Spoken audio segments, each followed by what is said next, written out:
Uh, Hello, everyone. I'm Llewellyn Falco. Let me share my screen. And I want to talk today about documentation. And let's start with just a little bit of history of where this comes from, which is I'm an agile technical coach. And that means that I sit with the programmers and we program together. And part of my process is every day I do a learning hour. And long engagements, this means I can do a lot of learning hours, of which I was doing on this particular one. This is back in November that this occurred. And over the years, documentation has become more important to me. So I wanted to teach the teams how to do it.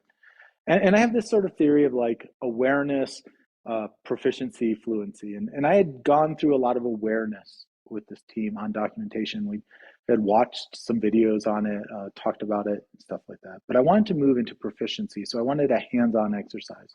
Because the simple fact is, like, if you want to get proficient, you got to do it. And I just didn't have enough time to prepare that learning hour.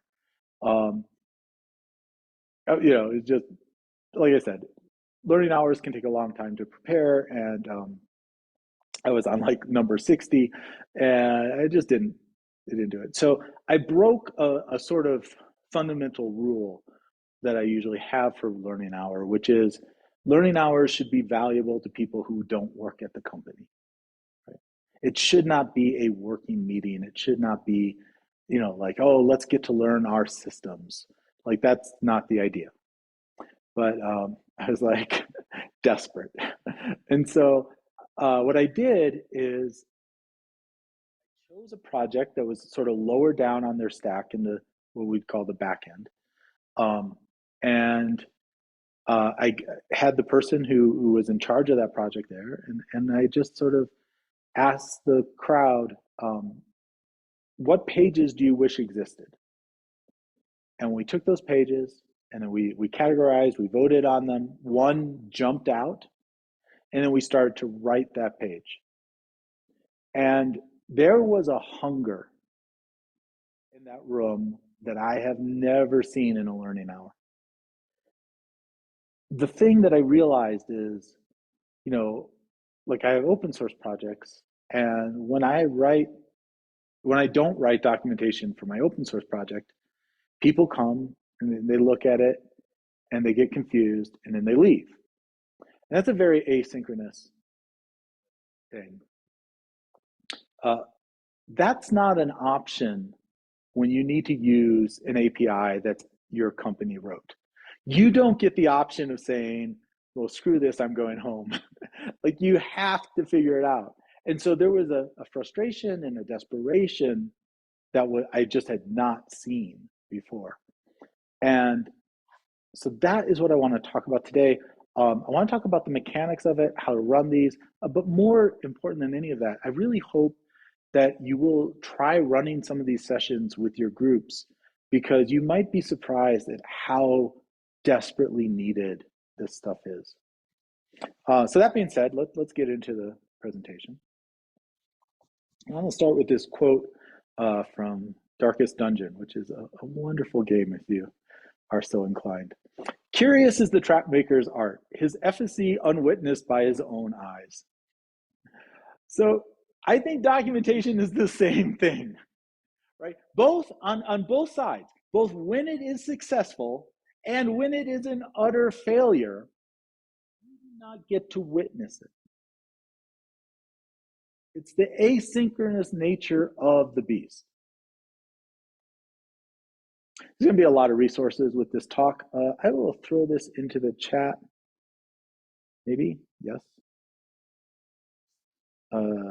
There we go. Nope. Try again. There we go. Okay. But if it's being recorded, you might want to just pull out your phones. Links, resources, even the slide stuff, all the stuff is there. I will show this again at the end of the meeting if you are the type of person who likes things at the end. I tend to be one of those people. So again, let's start sort of philosophical. Why is documentation bad? Why does it not exist? And I think the answer is pretty clearly those lazy developers. Right? Like they know what needs to be written, but they just don't do it. The only thing is there is a severe problem with developers writing documentation.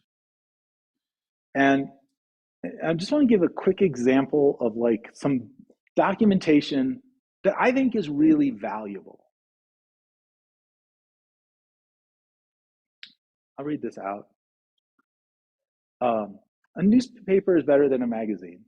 A seashore is a better place than the street. At first, it is better to run than to walk. You might have to try several times. It takes some skill, but it is easy to learn. Even young children can enjoy it.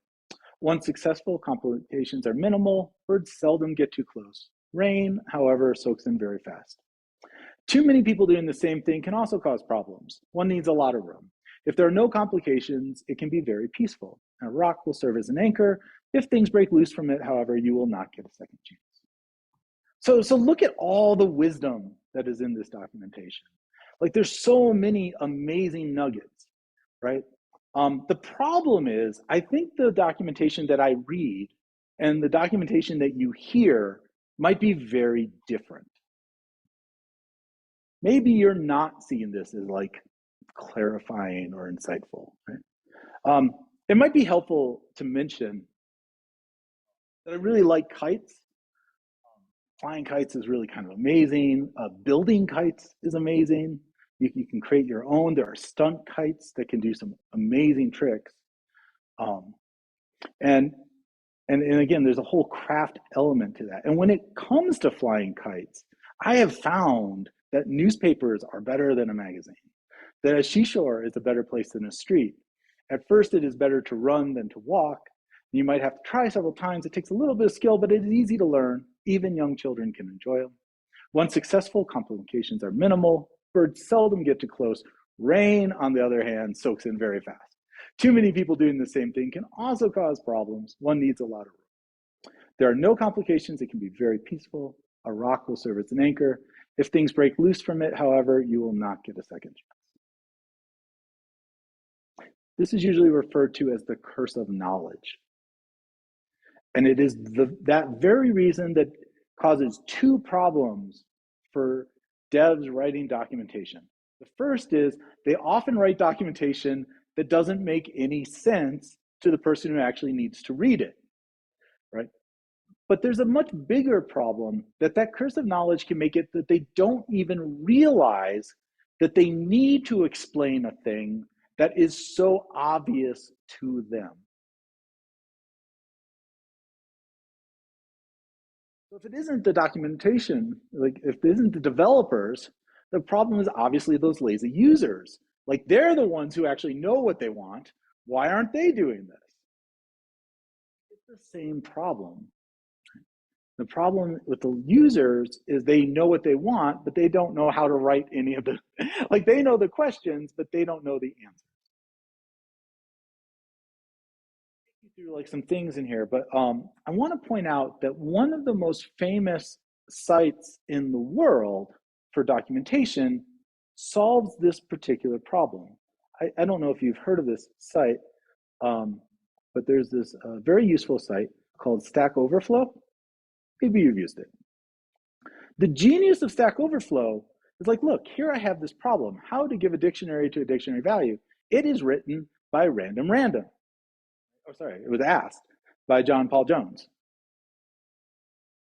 The person who asks the question, but this is not the person who answers the question.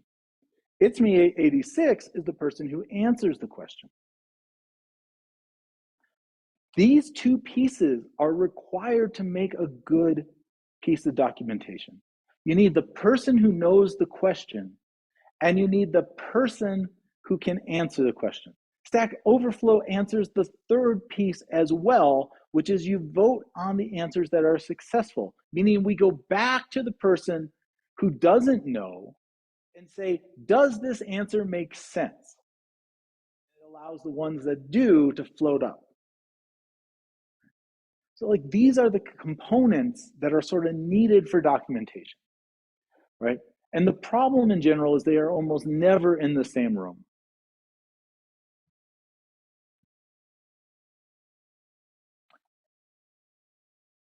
I want to point out, I don't want to go deep into this, but I want to point out that there are some benefits to the developers themselves when they write documentation. That's something that I have found, and it's one of the reasons I mentioned that I have come to care about documentation. And one of the reasons for that is that I've noticed it makes me a better developer. Part of it is it helps me write better tests. Part of it is it helps me write better code. Part of it is it helps me develop models that I use when I think about my code. But the most powerful thing by far is ego. I will tell you, I will not document that my process or my code is crappy. I will fix my code so that I do not have to document that. Right? I am perfectly happy to ship, crappy code, right? But the moment that you make me tell you how crappy it is, like I'm gonna fix that. Recently, we had so I ran one of these sessions at a company out in New York, and this came up where as we were writing up the 13 steps that were recreated to create, they're like, oh man, we really need to make like an npm create, right? Like that's what this documentation should be. Run npm create, not here are the 13 things and here are some code samples you might be able to steal from. All of this is to say that unit tests tell me how to use the code, right? But that's very different. Documentation helps me to figure out how we're going to learn to use the code. And the thing is, like, there's that saying, like, every happy family looks the same, right? But each miserable family is miserable in their own unique way. Unit tests are always from an expert user, and the expert users all look the same, but the beginners all look different. And that makes me think about it in different ways as well, right? All right, so now let's move into some of the nitty gritty of how to actually write some documentation in a productive way. And for me, I have found Danielle's theory documentation to just be so incredibly helpful in writing documentation. So I really wanted to like spend a little time explaining it. Again, if you look at the resource notes, there's links to his full talk. 100% worth reading that, watching that, getting more detail than I'm going to give you here. But I want to give you like the basic structure. And the basic idea here is it's much easier to write good documentation if you know who your audience is. And maybe not even your audience in terms of like a person, but like a person at a point of time trying to do a thing, right? That's a much more specific audience. And so he splits it into 4 areas. I'm going to go through all of these in detail, but let's start with just an overview. So the 4 areas are tutorials, how-tos, explanations, and reference. I will say Stack Overflow is almost entirely how-tos. When we say how-tos, it's like you have a person who understands the general idea of the thing they're working in, but they have a specific problem that they are trying to solve. And here we're looking for a recipe, right? So like, how do you make a salad? You combine a lettuce, tomato, cucumber dressing. I'm not going to teach you how to like pick lettuce, how to chop lettuce. I'm not showing you knifing skills. I'm saying like you have a general competency. You just need a little bit of guidance for a very specific problem. Tutorials sound like they're like how-tos, but they're actually very different. They are, I am new to this system and I need to get to a place where something works. They are much more handheld. They're very, very valuable for onboarding new people, but they are also very hard to write because they need to be very complete.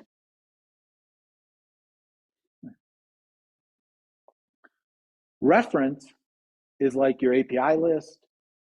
It's links. It's like, here's what's available. In a weird way, like some of the most common reference that you see all the time is your autocomplete in your editor. Here are your choices that are available. They do not tend to give much context, right? They just tend to be complete, like lots of information. They're information heavy. It's like a dictionary, really useful to have a dictionary when you're trying to figure out a specific word or a thesaurus.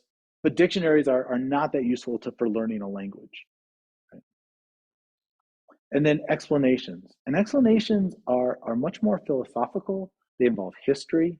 They involve architecture. They design decisions, right? Like this is sort of like, hey, the why of your project. All of this is to say, all of these things are important. Very often they try to mix, and when you mix them, it becomes harder to write your documentation, and it becomes harder for your readers to read your documentation. So staying in your lane is very helpful.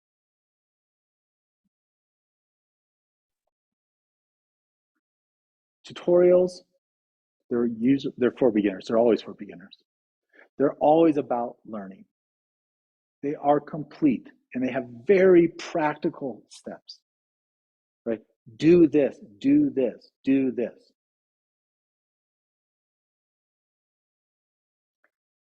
How-tos also have practical steps, right? But they are for practitioners, work-focused. Like you go to Stack Overflow while you're working and you have to solve a problem, right? It's actually really hard to go to Stack Overflow when you don't have a problem to solve.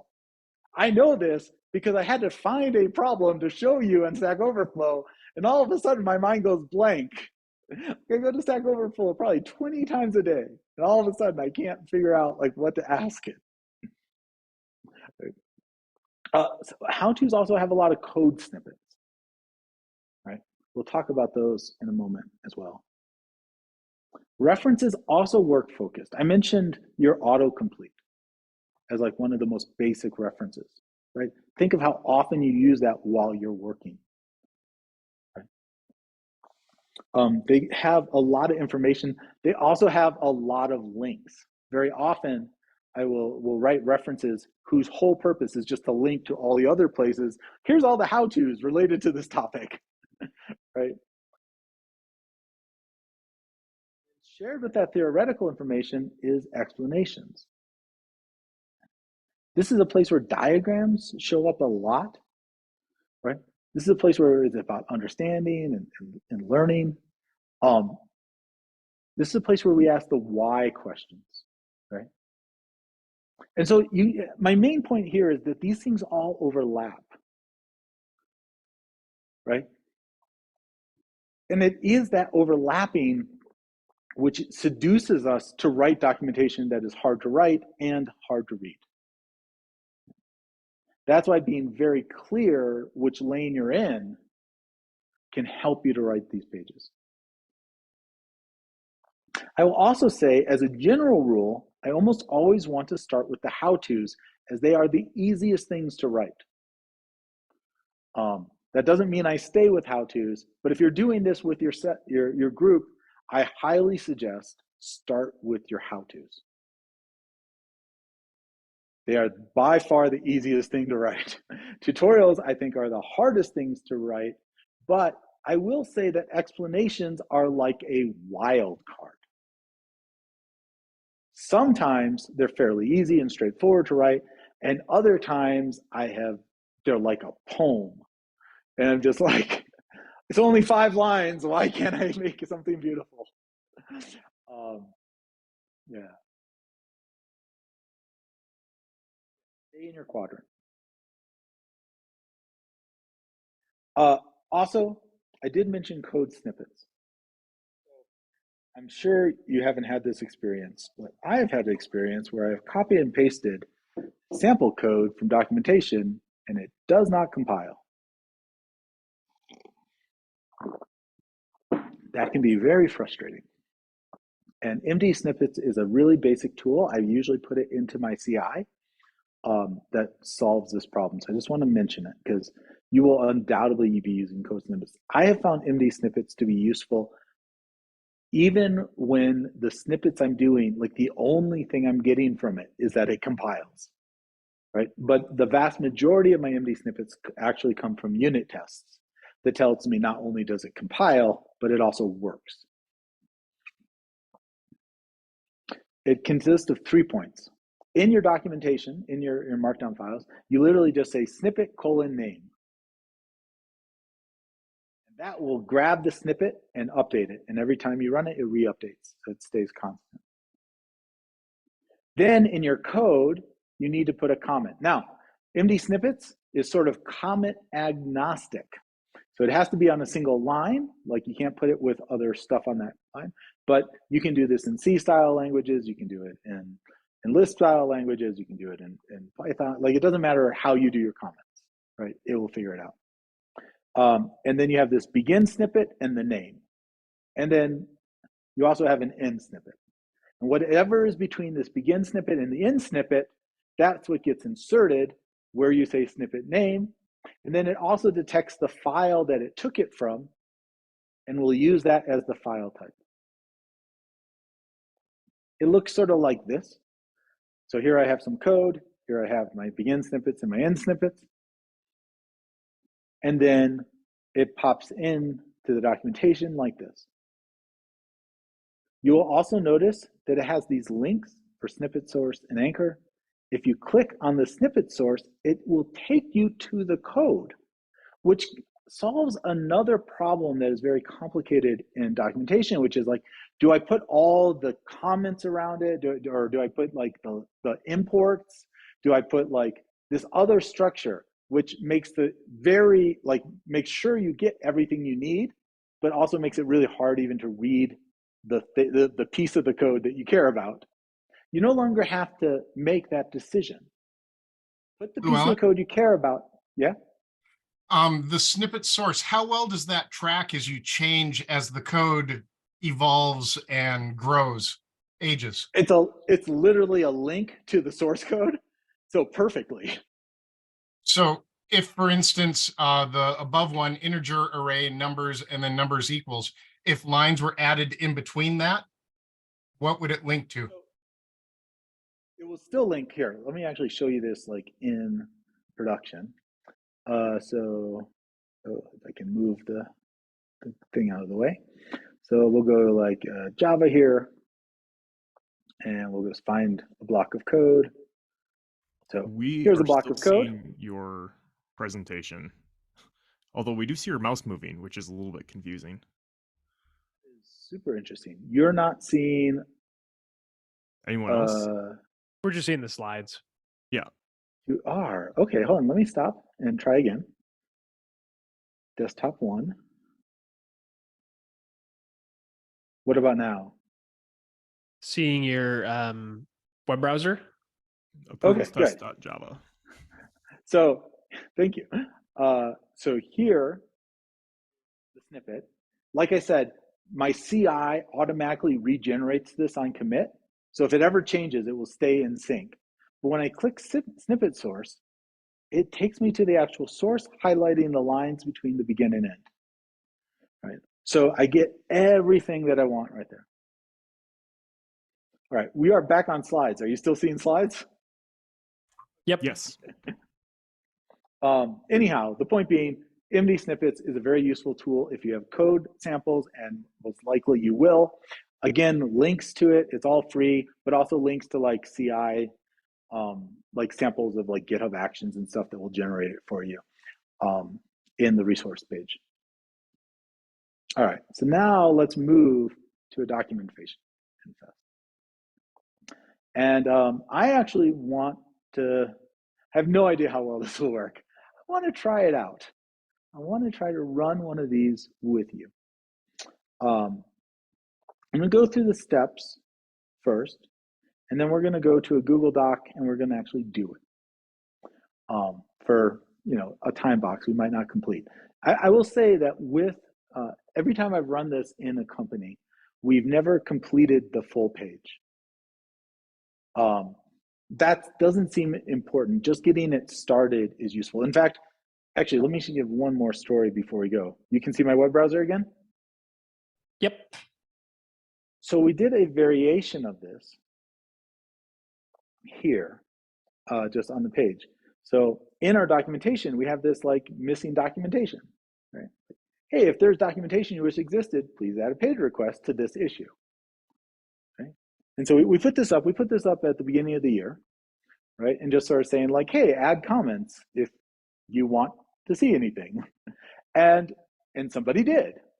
And so we were like, oh yeah, okay, well, you found this lacking. Let's write a page about package settings. And so we wrote a page and we're like, hey, does this help? Because again, you need that second piece to say, did I write that paragraph about kites, right? Like, or have I written something that actually makes sense to you? And to which they responded like, okay, yeah, this helps, but now I have even more questions, right?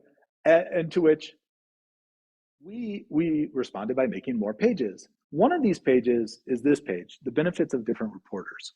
And again, this is an explanation. So you can see under my docs, I actually put directories for the 4 things, right? Tutorials, how-tos, explanations, reference.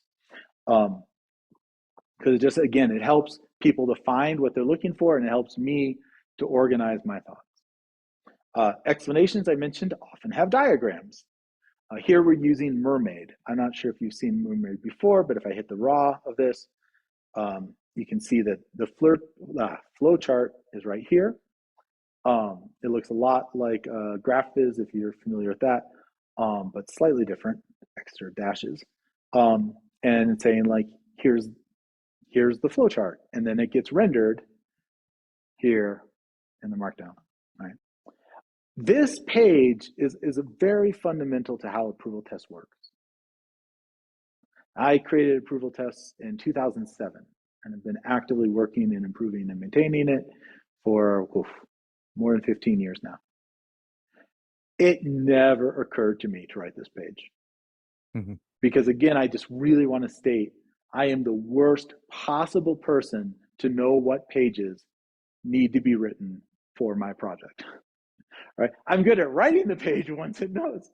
I at least know the information, but I have no idea what other people find confusing at all. Right? Well, so and the benefit of emergent documentation. Yes.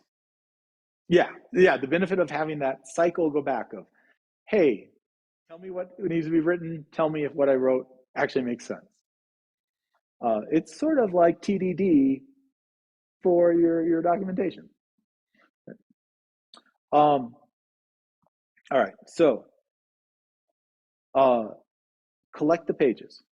That's going to be step 1, right? You're just going to collect what the titles are. Then you're going to categorize the titles. This is trivial, but it is important. And it's important for 2 reasons. One, it helps to figure out where you should even be voting. But also, I have found that sometimes there's confusion in the categories. So when this goes quickly, it goes quickly and it seems like, oh, why do we need to do that? But the reason you needed to do it is sometimes it doesn't go quickly. And those times are so costly that taking the step to categorize is worth it. Then you do dot voting.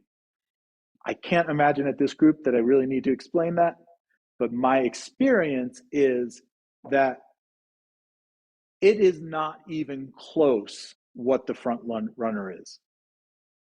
That the front runner is way out in front, right? And finally, you write the page. Start writing the page that you have. So let's try this.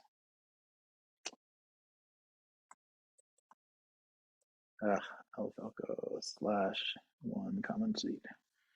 So let me put this into the chat.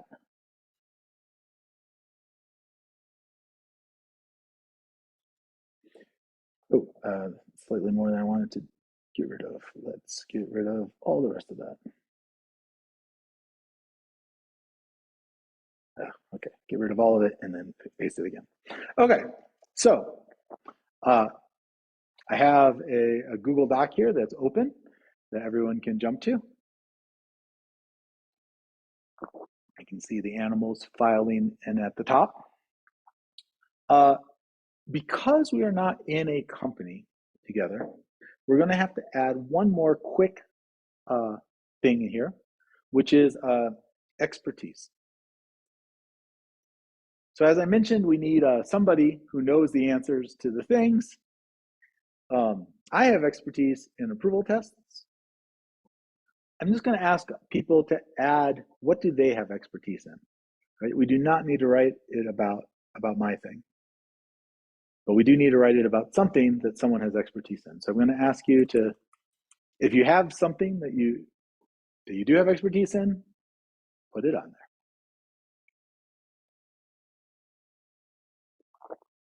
I smile. You're asking a bunch of craft people to say that they are experts in things when most of us. Expertise is maybe too strong of a word. Yeah. Knowledge.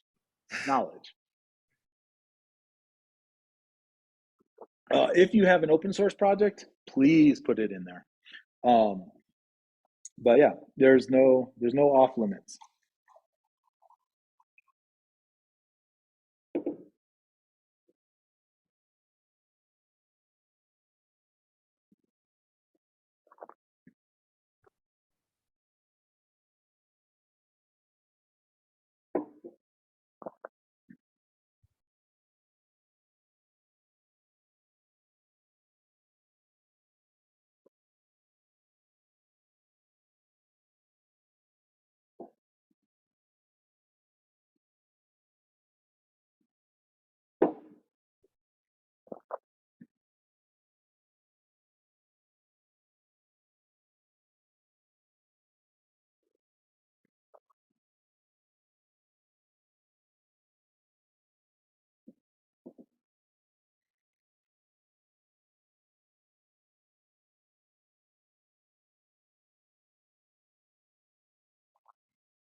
All right, I'm starting to see cursors slow down. We'll do last call on expertise.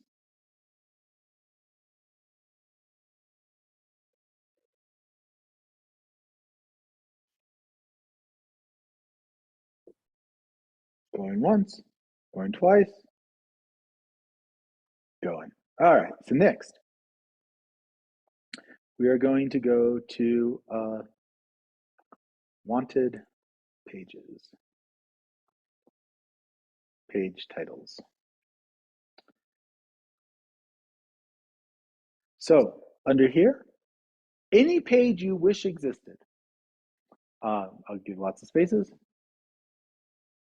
About any of the things we have expertise on. Write it.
Yeah.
All right, I'm starting to see cursors slow down.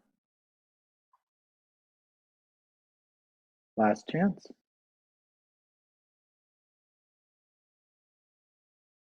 Going once, going twice. All right. So now we are going to move to the categorization. So what can be configured in approval tests? What category, which of the 4 quadrants is this part of?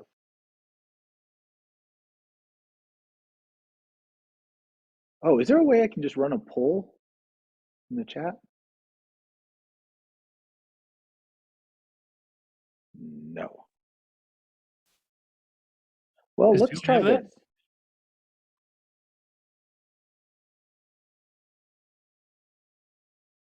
I'm just going to ask people to, well, yeah, let's see. What's the best way to do this? There's a raise hand thing, right? Like you can make a reaction in Zoom. Yep. What are our reactions? What are the options for a reaction? We have raise hand, but we also have like clap, thumbs up, heart, the smiley joy thing, the ta-da. Yeah. Okay, so we have books. I'm trying to think of like a good way to do this, but I don't think I have a great way of doing this. Just put it in the chat. I'm just going to ask everyone to flood the chat with what can be configured with the approval test. What category does that go into?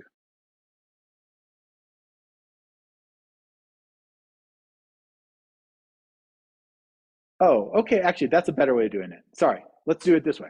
I'm going to ask you to raise hands, and I'm going to call out the categories. What can be configured in approval test? Is that a tutorial? No raised hands. Is it a how-to? No raised hands. Is it an explanation? Couple raised hands. 1, 2, about 5. Is it a reference?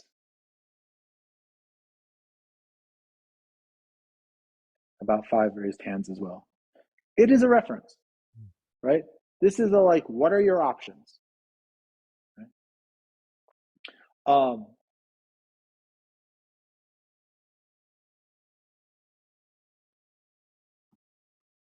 How do I customize X for approvals? Is this a tutorial? I have 1 raised hand, but I'm not sure if it's a continued raised hand from before. Is it a how-to? Lots of raised hands. Good. Yeah, the secret is in the name. Mm-hmm. It starts with a how.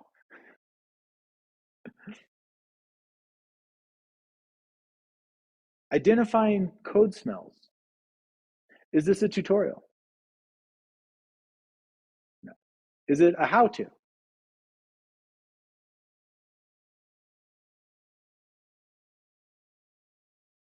I think there's like a fair call that it could be, right? This could be how to identify code smells, right? Is it an explanation? More, we got about 5, 6.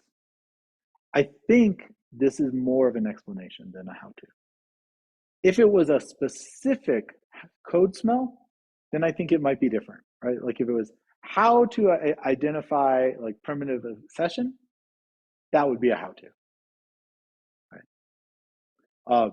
But how to do it in general probably is hitting to a explanation. I also, I didn't go, is it a reference? I don't think this page title is, but if it was to be a reference, I think it would be a like identifying different code smells. And then it would have links to different places, including like what is a code smell, which would be an explanation, and how to identify in general, which would also go to an explanation. Probably also how to clean with particular smells. Building refactoring playbooks. Does someone mind giving me a little more context on that? Are we asking about like how to build the playbook or how to build the refactoring? And here is the playbook.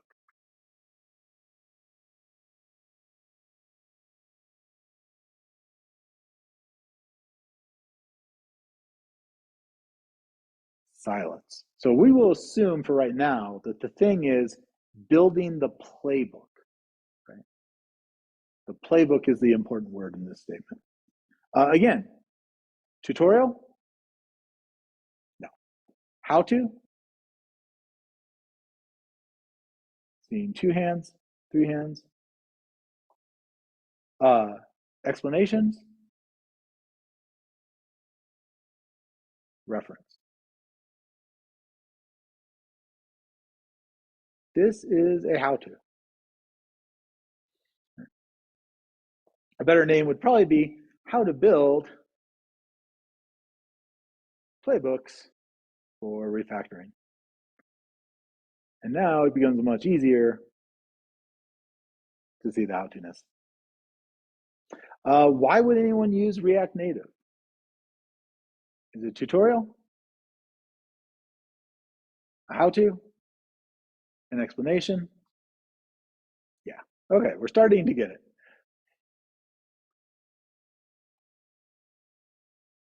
TDD best practices in React Native. Oh, this is a very interesting one. What is this? Is it a tutorial? Is it a how-to?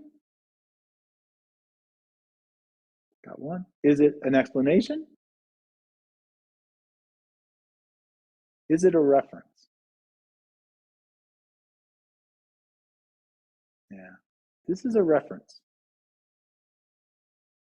This is most likely going to link to the best practices, right? Each of those best practices might be a how-to, might be an explanation, right? Actually, like a lot of range for that particular one, right? If we're talking about like a general, like when do I use different things, like that's probably an explanation. If we're talking about like how do I actually, so let's say that a best practice is to use type hints in your TypeScript, then it might be like how to use type hints, right? That'd be a very specific thing. How do I make a discovery key tree? I don't know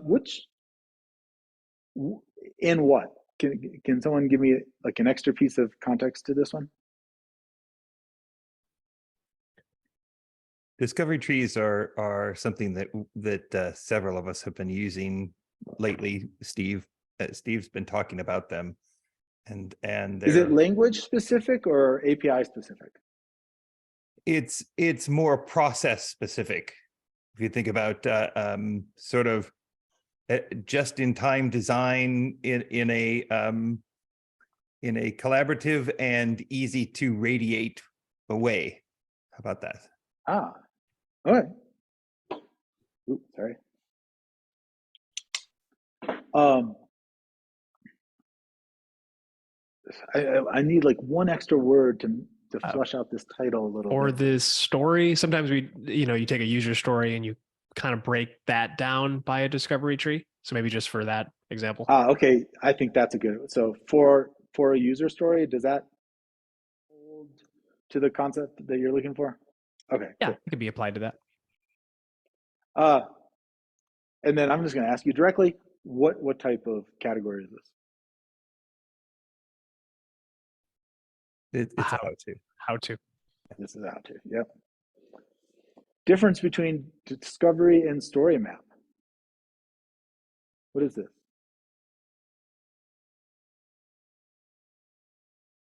It's probably an explanation. Yeah, this is explanation.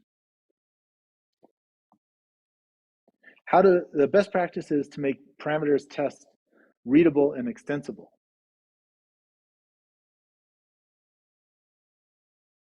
I am out of battery on there. There might be more echo here. My headset is charging. This is an interesting one. So I'll do the poll again. Who thinks this is a tutorial? Good. Who thinks it's a how-to? No. Who thinks it's a explanation? Okay. And then who thinks it's a reference?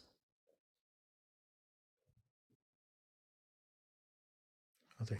I actually don't have a good answer to this question. I think depending on which category we put it in, we will end up with very different documentation, right? If we do this as an explanation, it's going to be more like, how does this work? What are the pros and cons of doing the different things? And the whys, why these are good practices. If we put this in reference, it's going to be links to the different practices, right? For right now, I'll put it in explanation. So it's interesting, as I was writing it, I was actually, it turns out I was probably thinking about a how-to, because Really? I know what a parameterized test is, and I know how it works, but like my thought was, how do I make it so that it's easier for someone who doesn't know what it is to look at it and know what's going on? So let's rewrite that then to how to make parameter test easy to read. Sure. Or yes.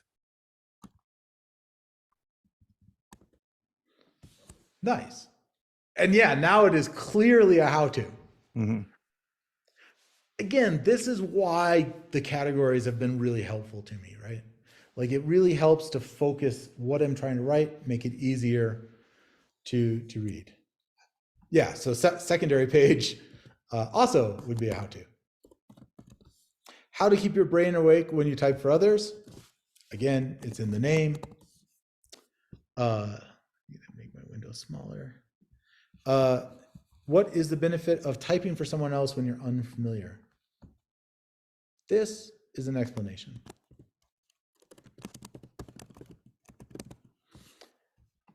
What has changed in C++? This is reference. And we're factoring away from primitive accession. This is a how-to, which means probably the title should be how to refactor away from primitive accession. All right.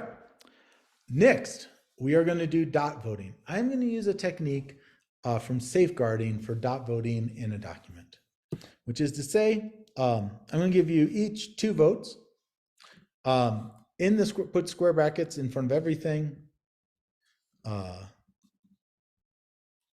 And just put your initials in the 2 things that you're most interested in.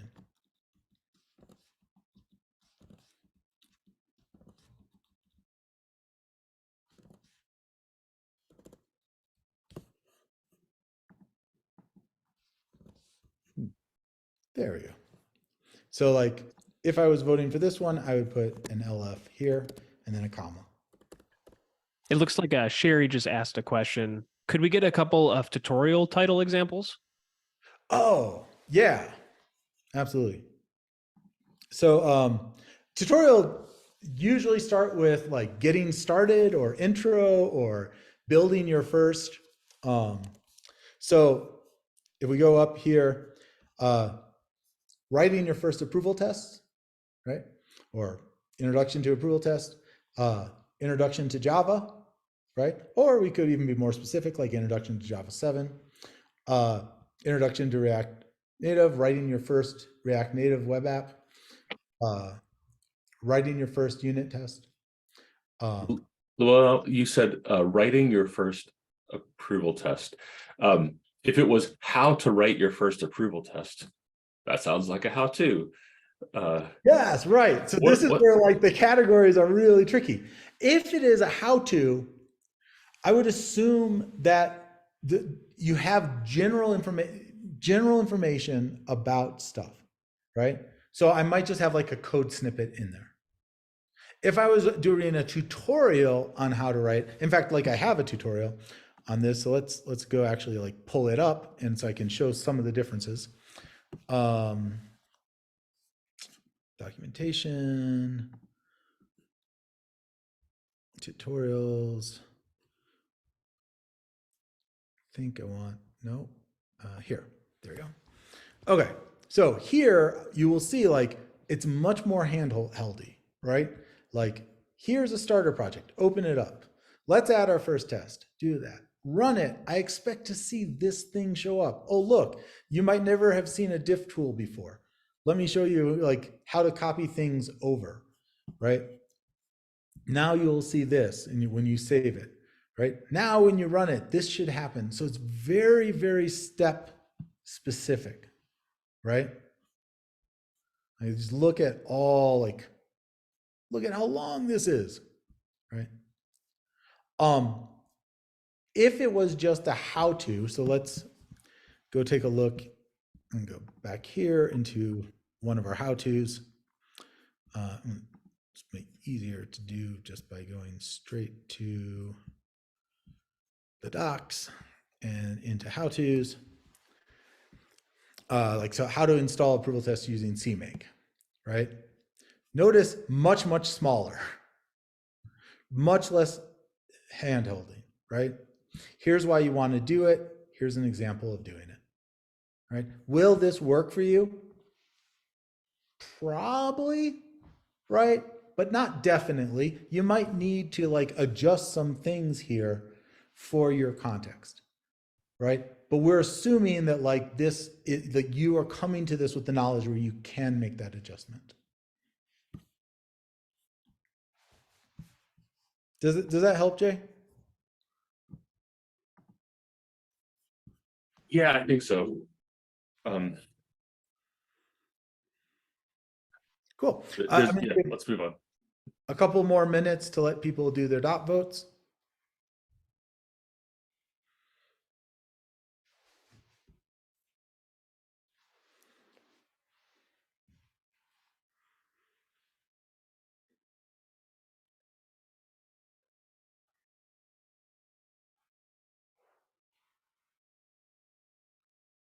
For dot voting, we're putting our initials in between the square brackets. In between the square brackets for the ones you care about. And everybody gets 2 votes. 2 votes.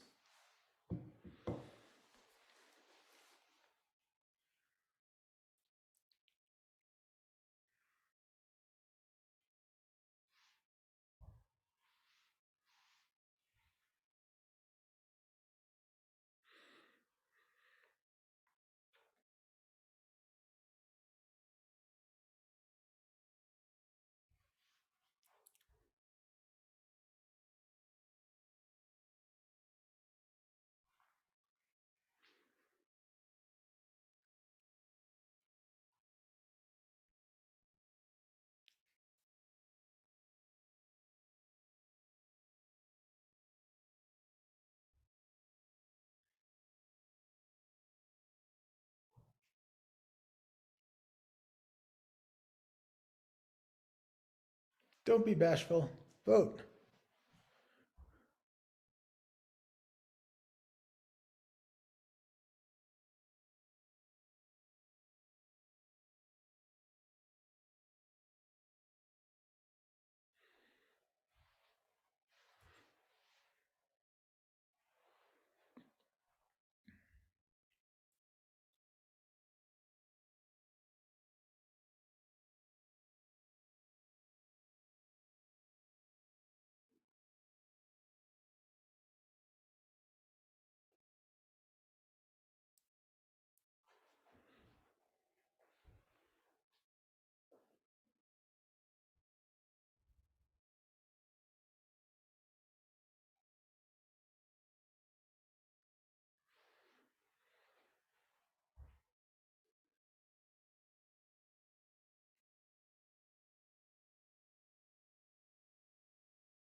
All right.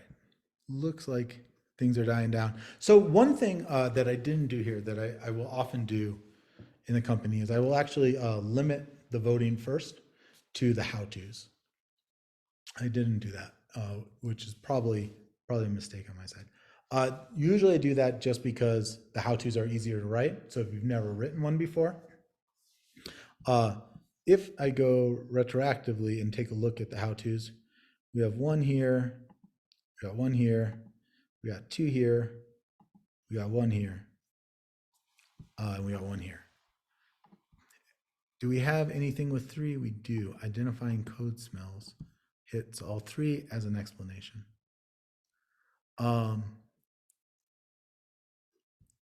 As does this, as two. No, those are still two. All right, I'm gonna go for the two how-to because it'll be easier than the three explanations, and we don't have overwhelming. I think that is also probably indicative of the fact that we don't have the thing that is you'll find when you do this internally. Excuse me. Which is we don't have that desperation that we have to use a thing, right? But let's take a look at writing this page. How to make parameterized test easier to use.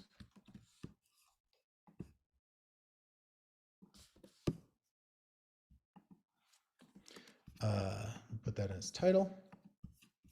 All right, so first of all, who's the person who requested this page? It was me. All right, so you're our person who wants an answer. Who's the person who has expertise in parameterized test?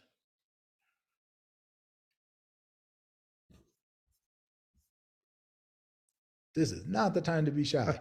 I was the one who wrote it. It was me, I admit. All right, so let's start with, so this is a how-to, right? So like we have why, but more than that, we have a problem. This is a problem we're trying to solve. What is the problem? Often when I look at parameterized tests, I'm not, it's usually like an array or a list of things, and I don't know how it works just by looking at the, whether it's an array and a for each of that array, or whether it's listed at the beginning of the test, or which values are being passed in and which ones are the, things like that, I guess. And is it the implementation of the parameterized list, or is it the intent of each test case that is hard to understand? Well, before we get to that, let's get an example. Right? So how-tos are great for example, or examples are great for how-tos. Here's an example problem. Can you give me an example, Paige? It's okay if you can't. My next question will go to Cody. I don't have one right off, Cody, do you have an example? I can rip one Yeah. quick. What language are we thinking? Your choice. All right. Yeah, whatever you have there. I could just make one up from hand on by JavaScript. Okay. Give me a second. Again, in general, I would do this as an MD snippet, right? But even when I'm doing it in these snippets, I will find that often I will start by coding the example in line and then pull it out to the MD snippet, right?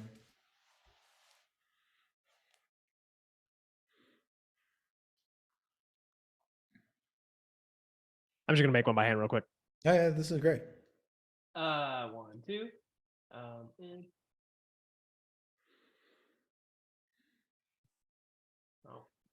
you know what? I'm gonna do this in my editor real quick.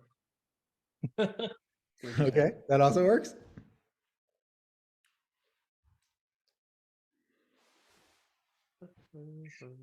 So while he's doing that, I had a question earlier. You were talking about sort of knowing your audience for all the documentation, and and this is okay, but it often seems like the documentation that a company wants is all of it. And so, yes, the company obviously wants all of it, but they definitely prioritize quicker. Like, that's what I meant by, like, when I do the dot voting, very often it is just overwhelming. This is the main problem people trying to consume our API is having. And I don't mean people outside of the company. I mean people inside of the company, right? Most people are stuck on this thing that just seems to show up. Do that one. When you're done, iterate and do it again, right? So how do you work that into this idea of you know, for this story to be done or whatever, you have to have documentation?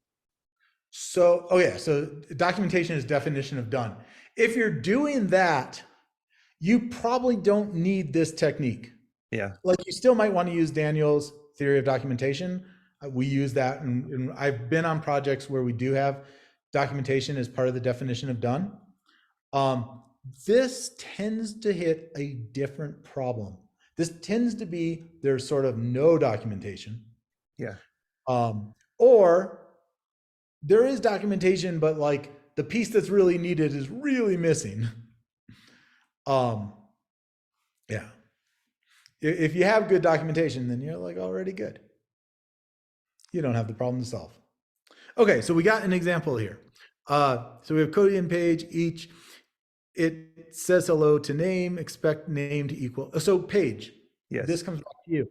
Is this what you mean by complicated, or is this, has he already done the good stuff? I think mostly he's done the good stuff. Maybe a better example would be if it was like multi-parameters being passed in, name and age or something like that, and right, where the data gets a little harder to follow. Could you give us an example too? So this is what I mean by, I could just add on to it. Yeah. The person who has the question and the person who can answer the question, like, they need to be different people, right? Because I'm guessing to Cody, whether this is 1 or 2, it's equally complex, meaning probably not complex at all. And so it's really hard to know, like, have I gotten to the right level, right? When I think about parameterized tests, I guess I'm trying to set up Paige here. Sometimes there are so many individual parameters or so many rows in the array that it's just overwhelming. It's just a lot. And maybe that's made worse by the fact that they're not really named. When you write separate tests, you're saying this test is about this thing and this test is about that thing. But with parameters, it's just the values with no explanation. Yeah. And then sometimes there's 5 entries that are about one theme and then 2 more that are about 2 other themes. And you can't see that grouping at all. And in that case, I wish for them to be set like 3 tests, 1 for one group and 1 for the next group and so on. Sometimes the issue is like the way the data is encoded is itself confusing.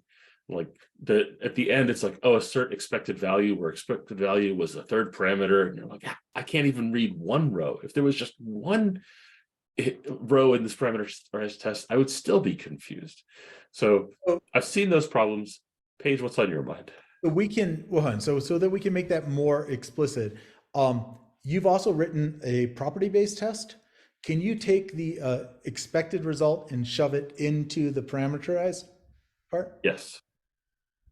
Yes, you want me to change that? Yep. And Cool. let's take a leaf from Jay's book and put it in the middle of your parameters. Okay. Google Docs is not the best code editor. Let's see. No, very much not. I mean, this is the way I usually collaborate, is writing code in Google Docs. But so expected, I can write it this way. Expected is. But now you put it at the end because again, you have good habits. Put it in the middle. Oh, put it in the middle. Okay, sorry. First and is cool. Oh yeah. Sorry, I did something gross too. I don't know if you saw this. Is cool thing. It's pretty gross. I would never do something like this. Okay, expected. Hello, cool Cody. And then expected. Hello, uncool Page. Mhm. Oh. All right, now we're just gonna put test case dot expected. Now we get rid of this crap. There we go. It's so clear, right? All right. Is this good, Paige? Is this an example of, have we gotten to like a clear statement of the problem? I think so. Okay. Much more clear. Yes. Let's go to the why. So why is this a problem? There's two questions I guess we could ask in the why. We could say, why is this a problem? Or why is it confusing? Which is the thing that we're actually, where's your intent here? Maybe that it's the more the confusion aspect. Okay, why is this confusing? Okay, so you're probably the best person to answer this, Paige. Why is this confusing to you? Cognitive load is probably the easiest answer. It's I'm having to keep track of like what are the values, what am I passing in, what's being expected, in terms of all the values that are like the values passed in versus the expected output. It's especially if there's more data. Go on, you gotta go much slower. Okay, sorry. That's good. So the first thing you said is it was hard to see what? It's hard to keep track of my inputs and outputs. Okay,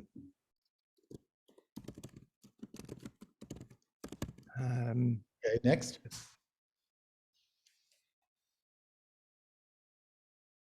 Yeah, that's probably the biggest part.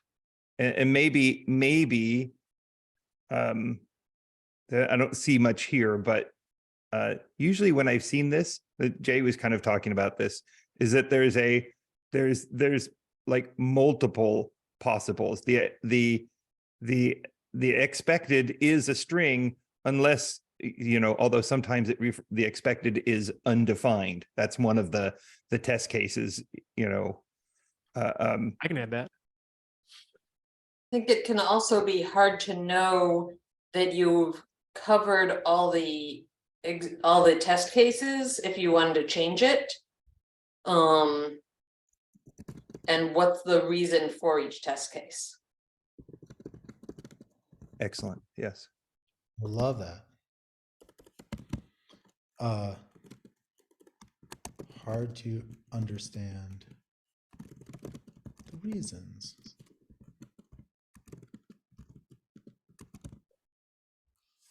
Very nice. Anything else? I would like to add hard to separate the test case from the data. Like it's hard to know where the test case actually starts in this block of code. Because it's just like, it's all together, and seeing the data, seeing the test cases are harder for me. All right. Of these, which, because we're not going to complete all of them, which one do we want to solve first?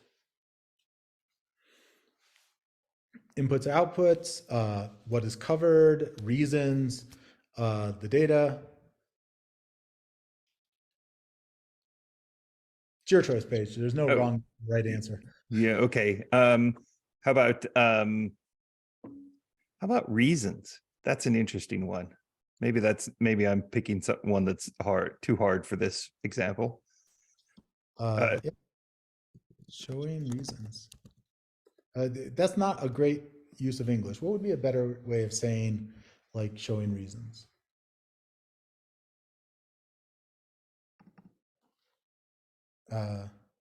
Revealing intent of test. I love that. The purpose of each test. Intent. I love that. Yeah, that's good. Okay, so now back to Cody. How would you show test intent? And this is maybe a brainstorm for all. So I'm thinking, in this case, now there's, we're dynamically generating a test name.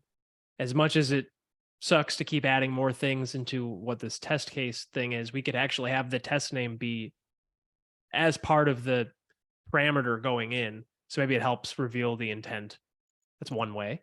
Option one, like add intent as a parameter. We're not going to actually write the example for this, but like this is where an example should show up. Option two, obviously, by the way, Google doesn't support Markdown, but you can tell that I really wish it did. Okay, other options. We could actually kind of unravel the parameterized test. So right now, in this case, we have the data grouped together, and then there's one test definition. We could have multiple test definitions and extract the inside of it as a separate method. So then we have kind of, again, it's sort of making the test name. Yeah. So extract the inside verification method.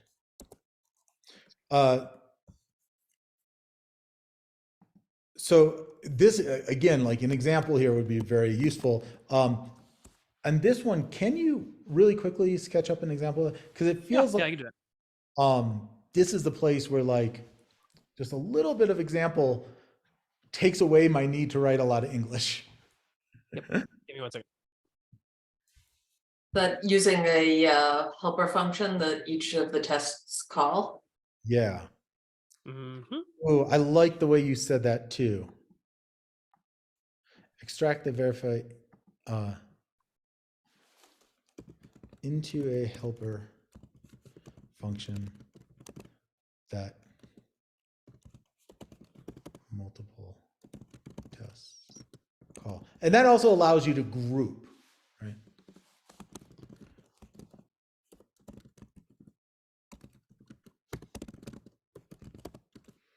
Group intent,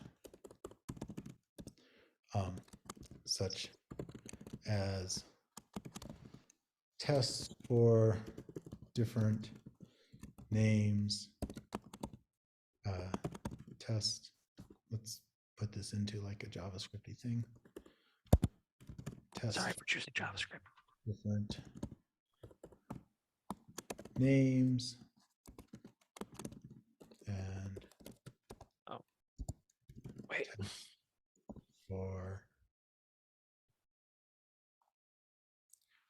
I think hold on to that question for will you clarify, because I want to see if the example clarifies it. I don't actually know the answer of whether it will. Oh, and then there's, okay, sorry, I have to one more change, sorry. And I would say we probably would do this.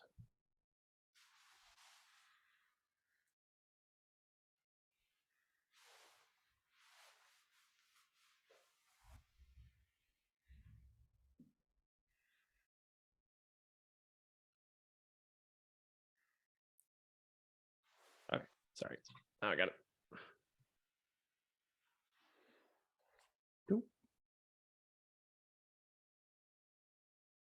Nice. It's moved to the other page.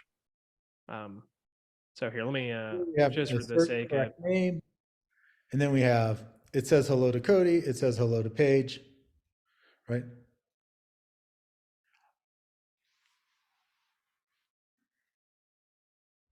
You kept it as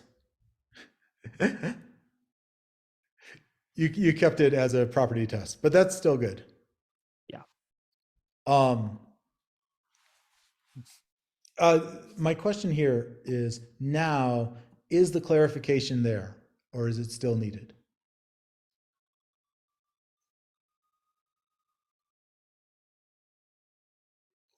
We'll take silence as acceptance. insert correct it name. still needs I think it needs a message about why you're there. Why you're there. Yeah. In the code sample, it needs a message, or do we need some English to explain? Like assert correct name should have a message parameter that like it tells you if something went wrong. I mean, I guess it says hello to Cody is that. Yeah. But maybe it says hello to Cody should be a different should be more descriptive. Like, I feel like the example here should actually be like, it says hello to the person, and then we call it with Cody and we call it with Paige, Yes. both of them being true. And then it asserts coolness. We call the Cody twice, one cool, one not. Yeah. Okay, but again, like, I want to get to like a much more bigger point because we're kind of hitting the end of our time here, which is, notice that like we now have like a reasonable page of starting. Like, we've defined our problem, right? That was helpful because we had a how to. We're actually sort of, it almost feels like in our why this is confusing, that there might be 4 how-tos out that should exist on this page. And that what we're doing right here is how to reveal test intent purpose, right? But notice that like funnels us into a path, right? And I think this is really like Daniel's theory documentation is helpful, right? Is because we're in this box, it just keeps moving us towards getting to an answer that is, or a piece of documentation that is helpful. The other thing I want to go back to is just this process requires multiple people. You cannot have the team do this by themselves. Like, Cody cannot write this piece of documentation, right? And you saw multiple times, it's not that Cody doesn't have the knowledge, it's just he doesn't have the understanding of what is confusing, right? What is needed. He has the answers, but he doesn't really understand the questions. Paige, likewise, and here we're having multiple people, because I mentioned there are, you know, all happy families look the same, but all miserable. Like, having multiple people who are confused about it is actually really beneficial, right? Because you get those insights where it's like, okay, well that helps me, but it doesn't really help the general person, right? And we're writing documentation for more than one person. So having multiple people who are confused is also really helpful. All of that is to say, like, if you try this out, make sure you have both of those people in the room. The people who know the answers and the people who want the answers, right? I really, really hope that you will try this out. I think it is a piece that is very missing in our companies. And I think it's a huge source of developer frustration, which, as I've gone more and more in my career, I've come to develop a much greater appreciation for developer happiness as something that's valuable. Interesting, like, story about that is Stack Overflow exists because of a valuing developer happiness, right? So like the weird story behind Stack Overflow is that they had a product, I think it was called Fog Bugs. I could be wrong. And it was written in a proprietary language and the developers didn't like writing in it. And so he's like, well, find something you do enjoy doing. And that's where Stack Overflow came from. Much more valuable enterprise. I think there's real value in developer happiness. Working in code that you like working in, you will produce better results. Likewise here, being able to work with code you like working with, you'll produce better results. And this is again where ego comes in, right? Because when you start writing process to your API that you hate, you'll just fix that API. That is all I have for you today. If there's any questions, this would be the time. First, let me say thank you very much. I always learn something from you, which is excellent.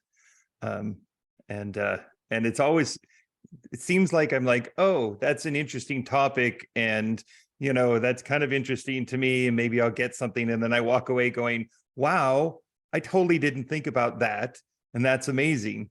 And how am I going to work that into my daily, you know, routine or the company I'm working with or whatnot? So thank you very much. Oh, thank you. Other questions, anybody? Llewellyn, something that I've noticed when I write documentation, and I don't know which of these categories I'm in as I do this, is sometimes I'll write, here's the background and the context and the problem that needs to be solved and why it matters and how we got here. And then here's the information that you actually need to put to work. And somebody will say, this is so annoying. I have to scroll to get to the part that I want. Okay, so I grab that part, I move it up to the top, quick start, do this, and then put the rest below. And then somebody will say, this is so annoying. You throw me into this space with no context. I don't know why any of this matters. I really need that background first. And so I get this like mixed response. And it always feels like everybody hates whichever one you put in front of them. I think they want the other one, but as soon as you put the other one in front of them, they hate that one too. I hate that too. And so I mentioned that we wrote that page and the response was, now I have even more questions, right? I think that is progress, right? It's like fail better, right? Fail different. So I think like if you write your page and they're like, wait, I need this explanation, like you've now made progress, right? And now you have a second page to write. Like documentation like is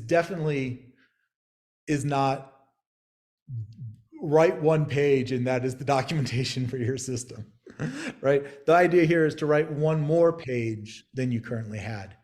Sometimes the number of current pages is 0. There's another concept that I really should put into this talk, which is sometimes documentation is written on like a Confluence page or something.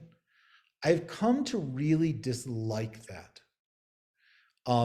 And we've all heard of like configuration as code. I've come to really value documentation as code as well. MD Snippets makes that much easier, right? But also like just GitHub and stuff like that, and like even like pipelines and stuff makes it easier because now you can read rendered markdown when you go to the site. I've come to really value having the documentation right there where your code is. It keeps them tighter, it keeps them together. It makes them discoverable and findable. So anyhow, jumping back to your question of like, when you write one page, it makes them realize they want a second page.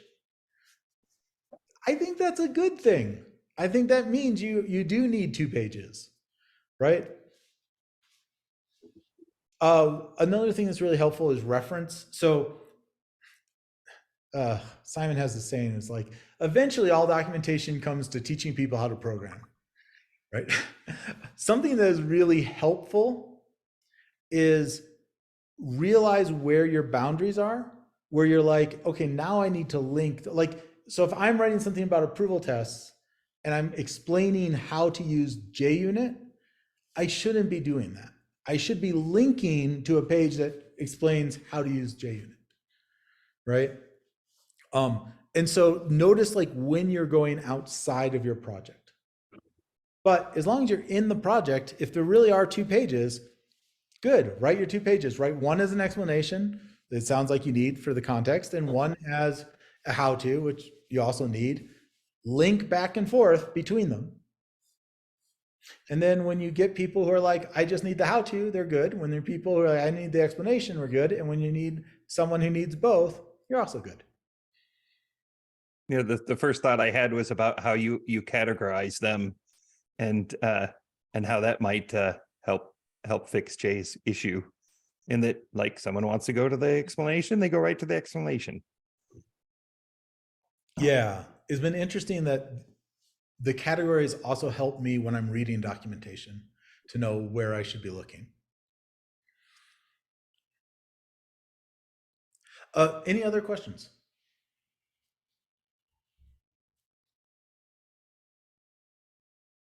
No? All right. Then I'm going to finish up by saying thank you one more time. We really appreciate it, and look forward to having you back with the next exciting thing.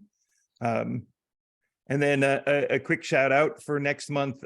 John Fazaro will be talking with us, and he's going to talk on how to go fast in software without even trying. So come back and we'll have another great meeting. Thank you very much.